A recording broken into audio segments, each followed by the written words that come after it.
Hi guys, അസ്സലാമു അലൈക്കും. ഇന്നത്തെ പുതിയ വീഡിയോയിലേക്ക് എല്ലാ കൂട്ടുകാർക്കും സ്വാഗതം. ഇന്ന് ഞാൻ ഇവിടെ നിങ്ങൾക്ക് കാണിച്ചു തരുന്ന വീഡിയോ ഒരു ചെമ്മീൻ മുളക് കറിയുടെ റെസിപ്പിയാണ്. അതും വെറൈറ്റി ആയിട്ടുള്ള ചെമ്മീൻ മുളക് കറിയുടെ റെസിപ്പി. ഇതിൽ 2 ഇൻഗ്രീഡിയൻസ് എക്സ്ട്രാ ഞാൻ ചേർത്ത് കൊടുക്കുന്നുണ്ട്. അതുകൊണ്ട് തന്നെ ഈ കറിക്ക് വളരെയധികം ടേസ്റ്റാണ്. പിന്നെ ഒരു സംഭവം എക്സ്ട്രാ ഞാൻ ചെയ്യുന്നുണ്ട്, അതൊരു ടിപ്പാണ്. അതും ഞാൻ വഴിയെ പറയാട്ടോ.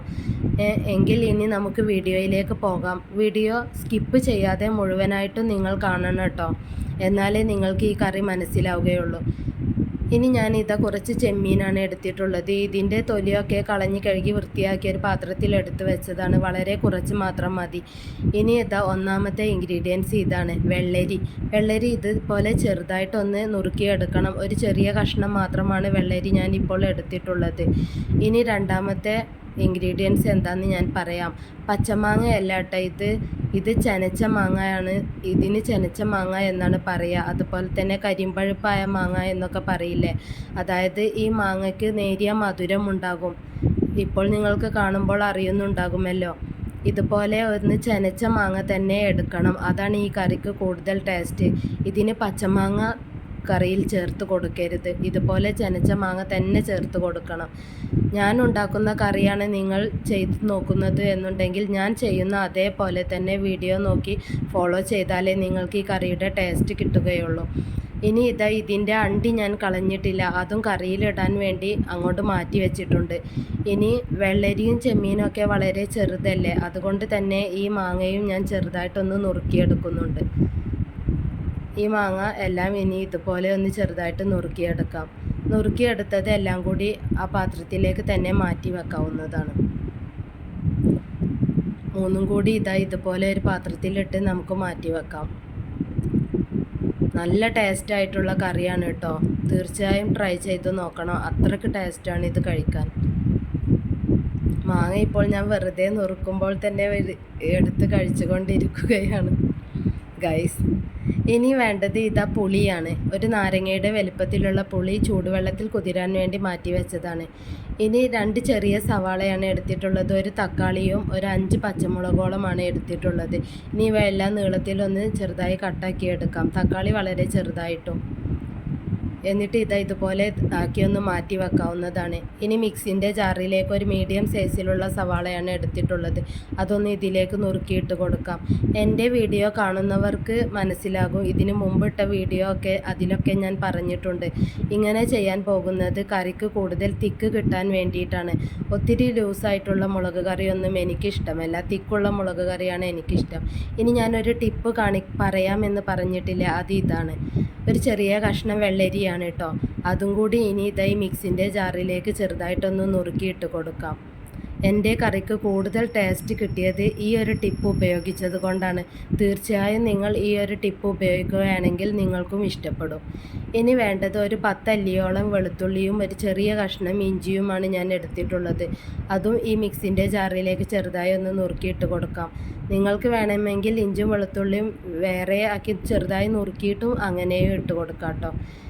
ഇനി ഇതിലേക്ക് ഒരു 1/4 ടീസ്പൂണോളം പെരിഞ്ജീരകമാണ് ഇട്ട് കൊടുത്തത്, വലിയ ജീരകം. ഇതൊന്ന് കുറച്ച് വെള്ളം ഒഴിച്ച് പേസ്റ്റാക്കി എടുക്കാം. ഒരു തണ്ട് കറിവേപ്പിൻ്റെ ഇലയും വേണം.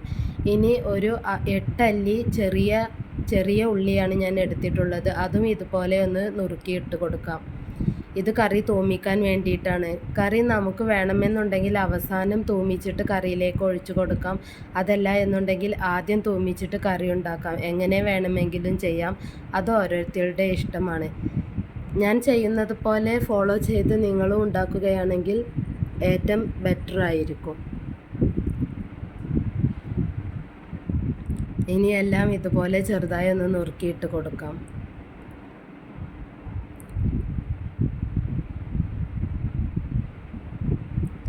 ഇനി അതങ്ങോട്ട് മാറ്റി വെക്കാം. ഇനി ഞാൻ ചട്ടിയിൽ വെച്ചാണ് കറി ഉണ്ടാക്കുന്നത്. ചട്ടി ഒന്ന് അടുപ്പിൽ വെച്ച് ചൂടാക്കിയതിന് ശേഷം ഒരു 2.5 ടേബിൾ സ്പൂണോളം വെളിച്ചെണ്ണയാണ് ഒഴിച്ചു കൊടുക്കുന്നത്. ഇനി ഇതിലേക്ക് ചെറിയ ഉള്ളി നുറുക്കിയതാണ് ആദ്യം ഇട്ട് കൊടുക്കുന്നത്. എന്നിട്ട് ഇനി ഇത് കയ്യിൽ വെച്ച് നന്നായി ഒന്ന് ഇളക്കി കൊടുക്കണം.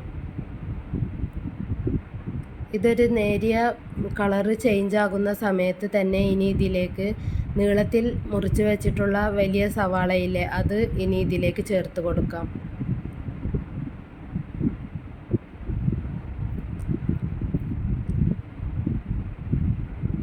ഇപ്പോൾ അതും കൂടി ഞാൻ ചേർത്ത് കൊടുത്തു. ഇനി ഇത് നന്നായിട്ടൊന്ന് ഇളക്കി കൊടുക്കണം. നന്നായിട്ടൊന്ന് ഇളക്കി കൊടുത്ത് ഇതൊന്ന് പെട്ടെന്ന് വഴണ്ട് കിട്ടാൻ വേണ്ടി ഇനി ഇതിലേക്ക് കുറച്ച് ഉപ്പ് കൂടി ആഡ് ചെയ്ത് കൊടുക്കാം. ഇപ്പോൾ ഇതിലേക്ക് ഇതൊന്ന് വാടി കിട്ടാൻ വേണ്ടിയിട്ടുള്ള ഉപ്പ് മാത്രം ചേർത്ത് കൊടുത്താൽ മതി. എന്നിട്ട് വീണ്ടും നന്നായിട്ടൊന്ന് ഇളക്കി കൊടുക്കണം.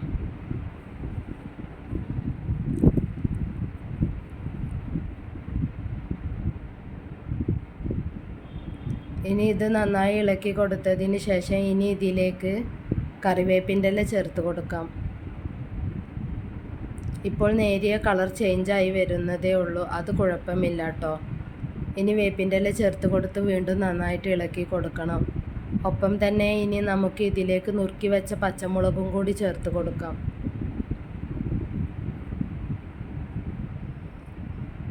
എന്നിട്ട് വീണ്ടും നന്നായിട്ടൊന്ന് ഇളക്കി കൊടുക്കണം.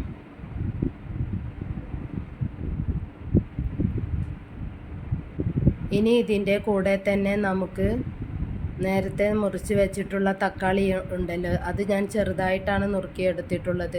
അതും കൂടി ഇതിലേക്ക് ചേർത്ത് കൊടുത്ത് വീണ്ടും ഇളക്കി കൊടുക്കാം. എന്നിട്ട് ഇനി ഒരു 5 മിനിറ്റ് മൂടി വെക്കണം. ഇപ്പോൾ കണ്ടില്ലേ, ഒന്ന് എല്ലാം കൂടി വാടിയിട്ടുണ്ട്. പക്ഷേ ഇത്ര വാടിയാൽ പോരാ, കുറച്ചുകൂടി വാടണം. ഒന്നും കൂടി നമുക്ക് മൂടി വെച്ചിട്ട് പിന്നെ തുറക്കാം. ഒരു 5 മിനിറ്റോളം മൂടി വെക്കാം.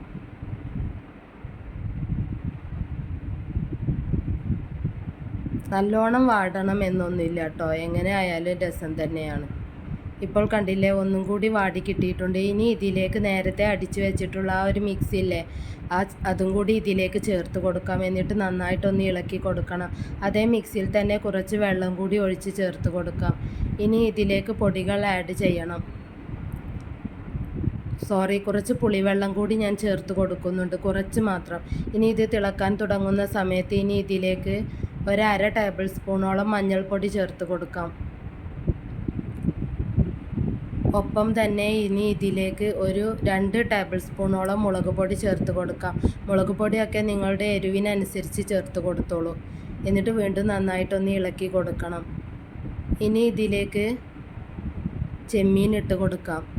ഇത് ഞാൻ ഓരോന്നായിട്ടാണ് വേവിച്ചെടുക്കുന്നത്. ചെമ്മീനിന് കുറച്ച് വേവുണ്ടല്ലോ.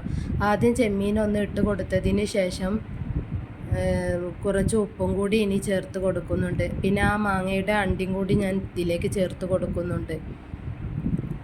എന്നിട്ട് വീണ്ടും നന്നായിട്ട് ഇളക്കി കൊടുത്തതിന് ശേഷം നമുക്കിതൊന്ന് മൂടി വെച്ചിട്ട് ഒരു 1/2 വേവാക്കിയിട്ട് എടുക്കണം.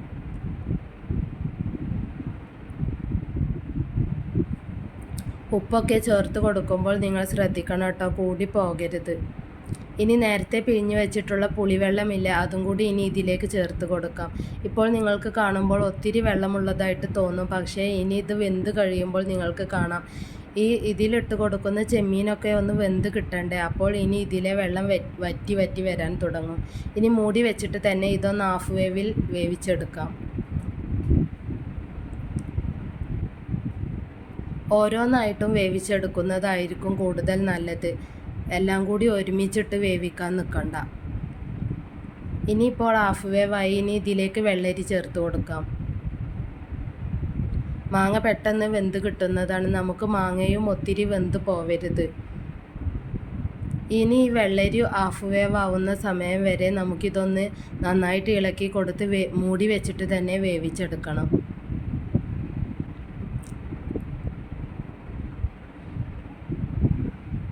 ഇനി ഇങ്ങനെ ഒന്ന് ഇളക്കി കൊടുത്ത് കയ്യിലെടുത്ത് നോക്കിയാൽ അറിയാം വെള്ളരിയും ചെമ്മീനും വെന്തോ എന്ന്. ഇനി ഈ സമയത്ത് നമുക്ക് മാങ്ങ ഇതിലേക്ക് ചേർത്ത് കൊടുക്കണം. മാങ്ങയും ചേർത്ത് കൊടുത്ത് വീണ്ടും നന്നായിട്ടൊന്ന് ഇളക്കി കൊടുക്കണം. എന്നിട്ട് മൂടി വെക്കാം. മാങ്ങ 1/2 വേവായാൽ മതി. ആ സമയത്ത് നമുക്ക് ഇനി ഇപ്പോൾ ഇത് നന്നായിട്ട് വെന്ത് കഴിഞ്ഞിട്ടുണ്ട്. ഇപ്പോൾ ആ കറിയെല്ലാം ഒന്ന് വറ്റി വന്നിട്ടുണ്ട്. ഇപ്പോൾ തിക്കായി വന്നില്ലേ. ഇനി നമുക്കിത് അടുപ്പിൽ നിന്നും മാറ്റാവുന്നതാണ്. അടുപ്പിൽ നിന്നും മാറ്റിയതിന് ശേഷം ഇനി ഇത്തിരിയും കൂടി ടേസ്റ്റ് കൂടാൻ വേണ്ടി 1 ടേബിൾ സ്പൂണോളം വെളിച്ചെണ്ണ കൂടി ഇതിൻ്റെ മുകളിലേക്ക് നമുക്ക് ഒഴിച്ചു കൊടുക്കാം. എന്നിട്ട് ഇനി ഇത് ഒരു 5 മിനിറ്റെങ്കിലും മാക്സിമം മൂടി വെക്കണം. ഈ കറിയുടെ സ്മെല്ലൊന്നും പോകാതെ ഇതിലേക്ക് കിട്ടാൻ വേണ്ടിയിട്ട് തന്നെയാണ്. എന്നിട്ട് ഇനി ഇത് സെർവ് ചെയ്യുന്ന പാത്രത്തിലേക്ക് ഒഴിച്ച് മാറ്റാവുന്നതാണ്. വളരെ ടേസ്റ്റി ആയിട്ടുള്ള ചെമ്മീൻ വെറൈറ്റി മുളക് കറിയുടെ റെസിപ്പിയാണ് ഇപ്പോൾ ഞാൻ നിങ്ങൾക്ക് കാണിച്ചു തന്നത്. വീഡിയോ ഇഷ്ടമായിട്ടുണ്ടെങ്കിൽ സബ്സ്ക്രൈബ് ചെയ്യാൻ മറക്കരുത്. പിന്നെ ആ ഓൾ ബട്ടണും കൂടി നെക്കി കൊടുത്താൽ ഞാനിടുന്ന പുതിയ വീഡിയോസിൻ്റെ നോട്ടിഫിക്കേഷൻ നിങ്ങൾക്ക് കിട്ടുന്നതാണ്. ഒപ്പം തന്നെ ലൈക്കും ഷെയറും കമൻറ്റും ചെയ്യാനും മറക്കരുത് കേട്ടോ. പിന്നെ ഇത് ഏത് അപ്പത്തിൻ്റെ കൂടെയും ചോറിൻ്റെ കൂടെയും കഴിക്കാൻ നല്ല ടേസ്റ്റാണ്. ട്രൈ ചെയ്ത് നോക്കൂ. ഇനി പുതിയ വീഡിയോ ആയിട്ട് കാണാം. അതുവരേക്കും ബൈ.